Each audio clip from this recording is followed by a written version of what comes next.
Field Yates, Mel Kiper, the draft analyst for ESPN, talking about Travis Hunter and what they see with him.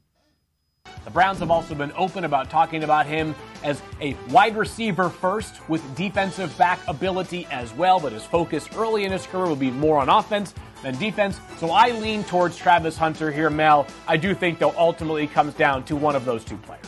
Yeah, I'm locking it in, guys. I'm locking it into Travis. I think with Abdul Carter, and then you say, okay, if you're close, if it's kind of a push, right?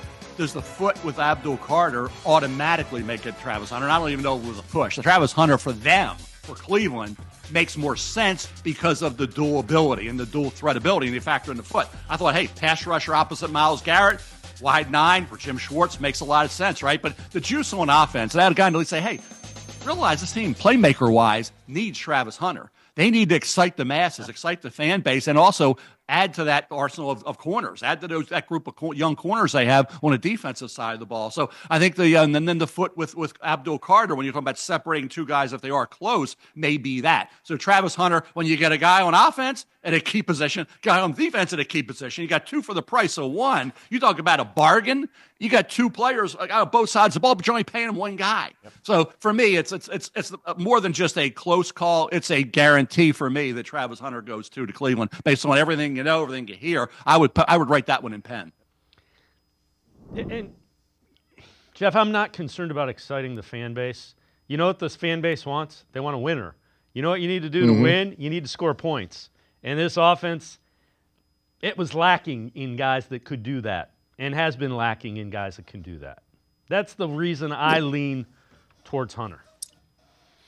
Well, I don't disagree, and certainly, you look at the offensive side of the ball. But I do think that people just believe, and this is probably a lot of the people who, want to have Hunter be the pick. I've heard people say that the defense is fine. Well, if you saw the defense that played last year, by God, you're not going to tell me it's fine.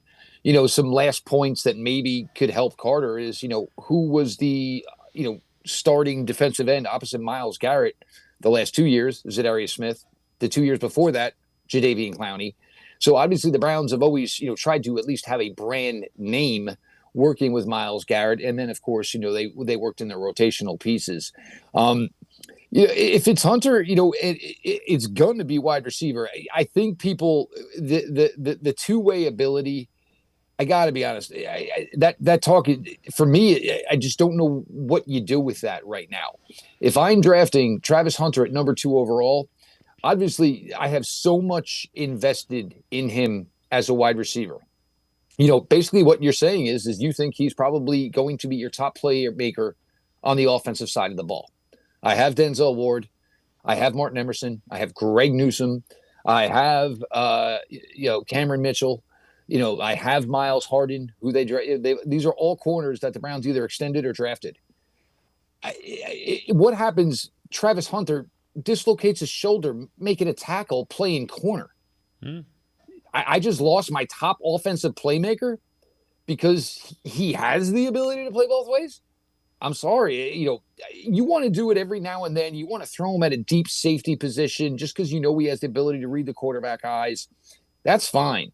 But he's coming here. He's coming here to be a 100 reception a year guy. That's what you have to look at it. That is the expectation. I said it last time we talked. There have been 5 receivers since the year 2000 who have gone number 2 or number 3 overall. One had a pretty good career statistical-wise, Braylon Edwards. One was an absolute flame-out in Charles Rogers, who was with the Detroit Lions. And the other 3 were first-ballot Hall of Famers, and everybody pretty much knew they were first-ballot Hall of Famers when they stepped into the NFL. And that was Calvin Johnson, that was Larry Fitzgerald, and, of course, that was Andre Johnson. So there is a lot to be bestowed upon a wide receiver to be drafted this high. I'm not playing games with it. He's going to play wide receiver. And, I want to give him every opportunity to be a guy who's just going to hopefully put up a ridiculous amount of production.